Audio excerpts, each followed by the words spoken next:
आज ही Doubtnut app download करें। Doubtnut पर होगा अब आपके सभी मैथ्स, केमिस्ट्री, फिजिक्स और बायोलॉजी डाउट्स का सफाया। बस अपने क्वेश्चन की फोटो खींचो, उसे क्रॉप करो और तुरंत वीडियो सोल्यूशन पाओ। Download now. इस क्वेश्चन की अगर हम बात करें तो ये बोल रहा है which of the following statement is और आर इनकरेक्ट। तो हमारे को यहाँ पे बताना है कि कौन सा स्टेटमेंट इसमें से इनकरेक्ट है। तो जैसे कि अगर हम पहले वाले की बात करें तो ये बोला है the liver fluke a parasite depends on intermediate host to complete its life cycle. तो यहाँ पे ये स्टेटमेंट जो है ये बता रहा है कि लिवर फ्लूक एक पैरासाइट है जो डिपेंड है इंटरमीडिएट पे, जो है उसका होस्ट, जो जिससे वो लाइफ साइकिल कंप्लीट करता है। यस, तो हमने जैसे कि पहले वीडियोस के अंदर पढ़ा था about the nature of parasite and host bodies. तो यहाँ पे हम बोलेंगे पैरासाइट काम करते हैं एक ऑर्गेनिज्म बन के, वेराज होस्ट भी काम करते हैं एक ऑर्गेनिज्म बन के। ये कंबाइंड ही कंसिस्ट करते हैं पूरे ऑर्गेनिजम्स को लेके। अगर हम यहाँ पे बात करें इन ऑर्गेनिज्म लेवल की तो हम बोलेंगे कंसिस्ट करे गए हैं टू फॉर्म के अंदर। जैसे अगर हम बात करें पैरासाइट की तो हम बोलेंगे पैरासाइट कंसिस्ट करता है फर्स्ट ऑर्गेनिज्म, वेराज होस्ट की बात करें तो ये कंसिस्ट करता है सेकंड ऑर्गेनिज्म। ये एक दूसरे के ऊपर डिपेंडेंट इसलिए है क्योंकि जो लिवर फ्लूक यहाँ पे हमने बात कर रही है फर्स्ट वाले स्टेटमेंट के अंदर, ये कंसिस्ट करता है वेरियस डिफरेंट फैक्टर्स पे अपनी लाइफ साइकिल कंप्लीट कराने के लिए। अब जैसे कि लिवर फ्लूक का जो होस्ट है वो कंसिस्ट कर रहा है स्नेल। अब ये स्नेल क्या करता है, इसकी जो लाइफ साइकिल है उसको कंप्लीट कराने में हेल्प देता है। एक तरीके से हम बोलेंगे जो उसकी बाइंडिंग नेचर है साइकिल की, इनफैक्ट हम बोलेंगे जो उसकी साइक्लिक प्रोसेस है उस पे इंटरमीडिएट का काम करता है, और एक तरीके से हम बोल सकते हैं आइडेंटिफिकेशन करता है उस साइकिल की यूनिट को। तो इस तरीके से हम बोलेंगे जो फर्स्ट स्टेटमेंट बताया गया है वो सही होगा। ऐसे अगर हम बात करें सेकंड वाले की तो हम बोलेंगे ये बोला the malarial parasite needs a vector mosquito to spread to other organism.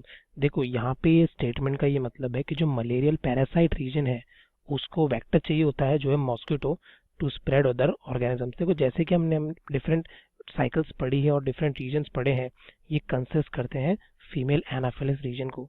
अब जैसे कि हमने बात करी थी पहले इन साइक्लिक रीजन की जो कंसिस्ट करते हैं फीमेल एनाफिलिस मॉस्किटोज के अंदर, तो ये कंसिस्ट करता है डिफरेंट होस्ट बॉडी को भी और पैरासिटिक रीजन को भी अपनी डिफरेंट एक्टिविटीज को कंसिडर कराने के लिए। जैसे मलेरियल पैरासाइट की बात करें तो यहाँ पे जो वेक्टर रीजन है वो कंसिस्ट करता है हमारा मॉस्किटो। अब ये मलेरियल पैरासाइट क्या करता है, वेक्टर जो बता रहा है मॉस्किटो को, इसके जाके अटैच हो जाता है और इससे हम बोल सकते हैं इसके ब्लड में ये फ्लो हो जाता है। अब जैसे कि ये सकिंग करके अपनी बॉडी के अंदर रखता है, जब ये आगे परफॉर्म करता है टू द डिफरेंट ऑर्गेनिज्म में अपना फंक्शन, तो ये एक तरीके से वर्क करता है होस्ट का। तो हम बोल सकते हैं यहाँ पे भी जो जो नेचर है वो कंसिस्ट करते हैं पैरासिटिक वे में, और हम बोल सकते हैं होस्ट के फॉर्मेशन में जो इसके डिफरेंट यूनिट्स पे काम करता है और उसको आइडेंटिफिकेशन करके स्प्रेड कराने में हेल्प देता है टू दी ऑर्गेनिजम्स बॉडी। तो इस तरीके से हम बोलेंगे जो सेकंड स्टेटमेंट बताया गया है यहाँ पे वो भी सही होगा। ऐसे अगर हम बात करें थर्ड वाले की तो ये बोल रहा है in case of brood parasitism the eggs of parasitic birds are not detected and removed from the nest because the parasite egg resemble the host eggs in morphology and color। तो इसका मतलब ये है कि एक ब्रूड पैरासिटिज्म, देखो जैसे हमने पहले पढ़ा था ये एक्टिविटी जो कंसिस्ट करती है इसे हम बोलते हैं पैरासिटिज्म बर्ड रीजन। अब इसके अंदर हम बोलेंगे ये बर्ड की कैटेगरी जो है कंसिस्ट करती है डिफरेंट ब्रॉड फंक्शनिंग को। जैसे कि अगर हम बात करें इस आइडेंटिफिकेशन की तो यहाँ पे भी थर्ड वाले में जैसे कि हम स्टेटमेंट में बात कर रहे हैं तो ये इंसिस्ट करता है डिफरेंट अदर रोल्स को, और ये जो रोल होंगे ये कंसिस्ट करते हैं उसके ऑर्गेनिजम्स के ऊपर। क्योंकि जैसे कि हमें पता है बर्ड्स रीजन के अंदर कंसिस्ट करते हैं एग को, और जैसे ये एग के रीजन हैचिंग करना स्टार्ट हो जाते हैं जो उनका फर्स्ट प्रोसेस है, उस टाइम में हम बोल सकते हैं फर्स्ट एग हैच हो जाता है, और यहाँ पे जो गाइडेंस का काम करता है वो करता है होस्ट रीजन। तो होस्ट की अगर हम यहाँ पे बात करें तो ये आइडेंटिफिकेशन करता है, और यहाँ पे जो आइडेंटिफिकेशन होता है वो कंसिस्ट करता है डिफरेंट एग के रीजन का। एक तरीके से हम यहाँ पे ये बोल सकते हैं कि ये एक्टिविटी जो है ये कंसिस्ट करती है फॉरेन एग के रीजन को। अब जैसे कि फॉरेन एग की यहाँ बात करें हम तो उनमें कोई प्रॉब्लम ना हो, और ये एग जो है ये बिलोंग करता है फ्रॉम द सेम स्पीशीज से, या हम बोल सकते हैं फ्रॉम द सेम बर्ड के रीजन से, उस पे ये होस्ट आइडेंटिफाई करके फंक्शन परफॉर्म करता है।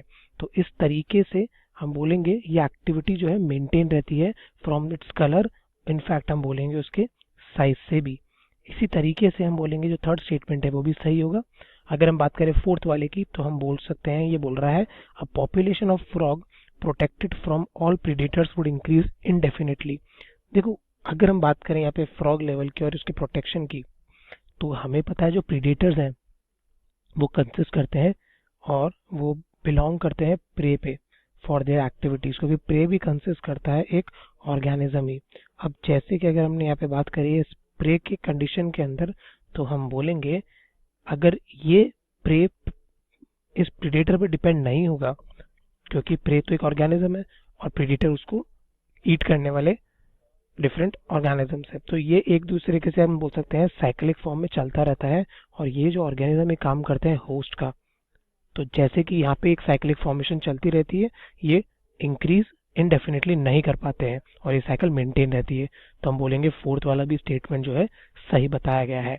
इसी तरीके से अगर हम सही आंसर देखें तो ऑप्शन डी जो होगा वो सही आंसर होगा इस क्वेश्चन का, क्योंकि इस चारों स्टेटमेंट में से कोई सा भी स्टेटमेंट एक इनकरेक्ट स्टेटमेंट नहीं है। क्लास 6 से 12 से लेके नीट, IIT, जेईई मेंस और एडवांस के लेवल तक 10 मिलियन से ज्यादा स्टूडेंट्स का भरोसा। आज ही डाउनलोड करें डाउटनेट ऐप या व्हाट्सएप कीजिए अपने डाउट्स 8400 400 400 पर।